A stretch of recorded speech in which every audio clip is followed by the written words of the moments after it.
Hello, everyone, and welcome to the 37th ever Highlight Haven interview.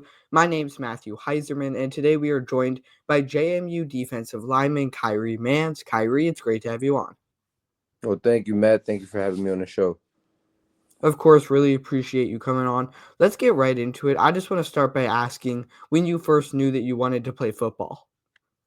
Um, I've always grown up just playing it. Well, I started playing when I was 5. Really, my parents put me into it. Like I'm a football family. My brothers play it, and I've Mhm. just grown. I've just grown into it ever since I can remember. I've been playing it. Yeah, now, when you first were getting into football, when you started playing, were you always a defensive lineman, which is your current position, or did you play all around the field? Um, believe it or not, I started off as a big boy. I've always been in the trenches. I've played every position except quarterback and corner. But growing up, I played O line and D line. I really didn't like the O line about it. So as I grew up, I did something about that. Yeah, absolutely. And, of course, in 2023, getting into your college football career, you played with Colorado. Can you describe what it was like to play under Deion Sanders during your one season with the Buffaloes? It was great to play for Coach Prime. It was a big professional aspect towards it, Mhm. So that gave me it gave me a taste of what it's like to be a pro and everything. I got great coaching, met great people, and it was just a great experience overall. I just wish it could have been longer.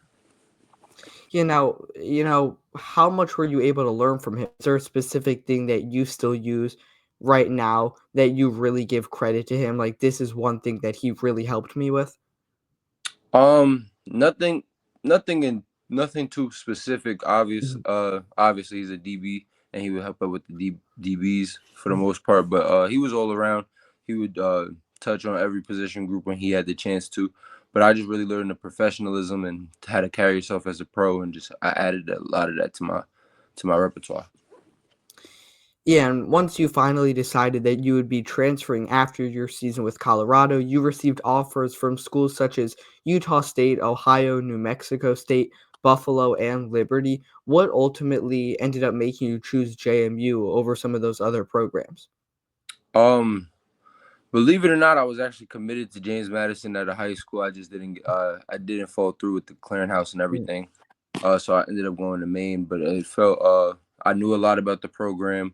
I knew a lot about Coach Chesney, and one of my former teammates and my friend Jordan Forrest played for Coach Chesney at Holy Cross, and he had nothing but great things to say. So once I got on the OV, I got a chance to see it for myself, and then I enjoyed my time on the OV enough to finally commit. Yeah, now obviously, if you committed to JMU out of high school and it didn't end up working out, Chesney would not have been there at that point. So is that kind of the deciding factor? Like, now that Chesney's there, I already wanted to go to this school, but now I really want to go. Yeah, that was just the icing on the cake, and then Jordan giving his input and everything, and Yeah. him being a trustworthy friend. I'm like, all right, so it was my last year. It was a big decision, and then I'm glad I decided to go with Coach Chesney and the JMU Dukes. Mhm. And, now you see another former Maine player, Xavier Holmes, also going to JMU as well. So it's cool. You guys were obviously able to build that connection at Maine. And obviously, during your time at Colorado, you were teammates with guys such as Shador Sanders and Travis Hunter. Did that make it easier from a competition standpoint, transitioning from Colorado to JMU?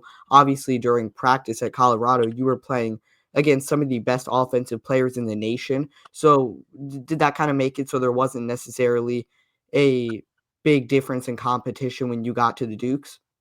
I truly didn't think about it like that. I just wanted to make sure that I was putting myself in the best Mhm, situation. But when I got a chance to practice against Shador, he makes you really have to think. It's more of a cerebral game with him, and then like his physical once the play mhm. starts. But it's a lot of cerebral with him, so you can't really show if you're dropping. You can't really show too much. You got to make things look the same. And then playing against Trav or playing with Trav, it just showed me. Well, he told me, I remember, he was like, just trust your athleticism, trust your instincts. You're here for a reason. And then I really appreciate him for that. So I didn't really think of it as a competition standpoint of going from the Pac-12 or the Big 12 to the Sun Belt. I just really wanted to go out and show what I could do. Yeah, and on December 18th, getting into your time at JMU beat Western Kentucky in the Boca Raton Bowl, winning their first bowl game in program history. In that game, you had four total tackles, one of which was a sack. You also had a forced fumble and a fumble recovery. What did that win mean to you, both you individually and the entire team as a whole? True.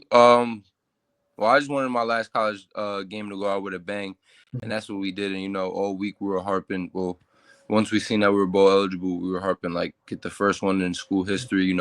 Like, and that just means a lot to me to be in history books because that's something they can't take away from you. mhm, So I was just happy for JMU Nation. I was happy to go out with a bang with my boys for the last game, and that was really just it. mhm.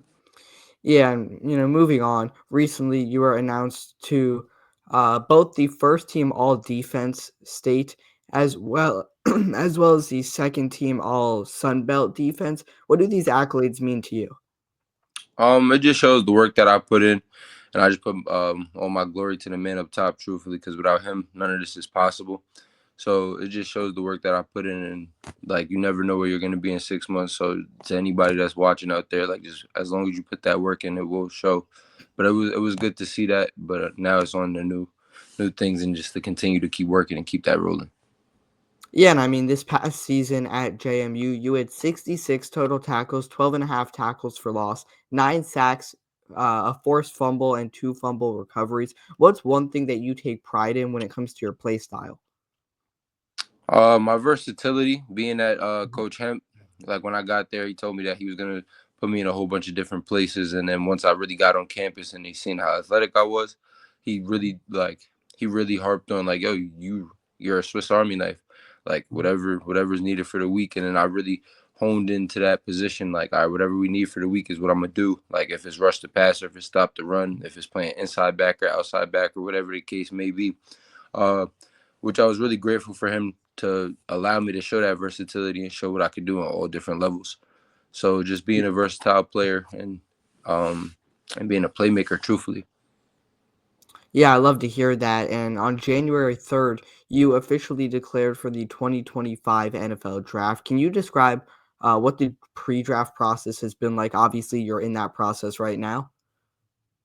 So I'm in Atlanta, Georgia right now. I'm training Mhm, with Coach Dez. My boy is in the Chuck Smith system, and then Trip Smith, son of Chip Smith. So I know I was in right hand. I know I was in good hands, and I've just been working with them for the past 5 years. And just when my time came, I just knew where I was going, and it's been beautiful, really. I've gotten to meet so many genuine people. I've gotten to learn a lot of football. I've got to like really hone in on my technique and make sure that I'm doing everything possible mhm. to get to the next level. Yeah, and throughout your college career, specifically with Colorado, you got the opportunity to play against teams such as Oregon, TCU, and Arizona State. I know that the year when you played against TCU, they were the 17th ranked team in the country. Oregon was the 10th ranked team in the country. How does this tougher competition help you improve your game? Truthfully, you just take it game by game, and then you never think about the rankings or anything like that, or you just go out and play your brand of football at the time. And when I remember being at Colorado, like it was a do you believe I believe, and then once we won it was like do you believe.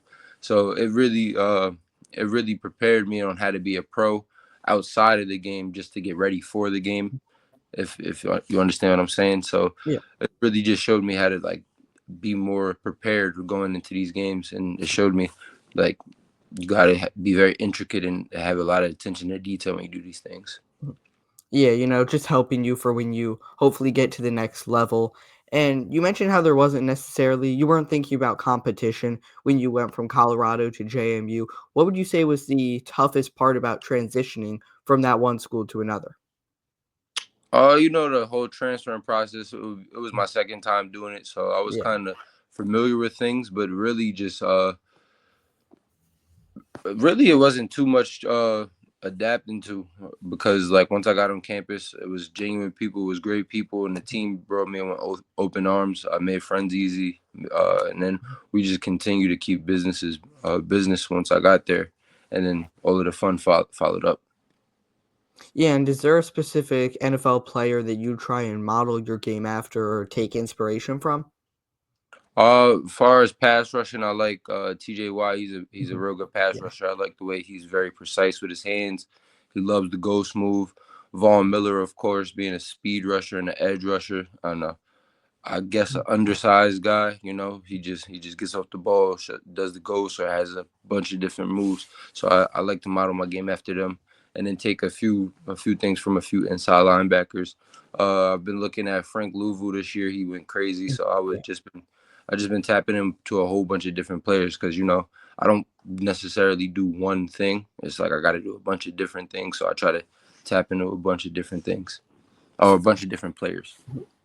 Yeah, and of course, you've worn the jersey number 11 for a majority of your college career. Is there a specific meaning behind that number, or did you just choose a random number and decide to stick with it?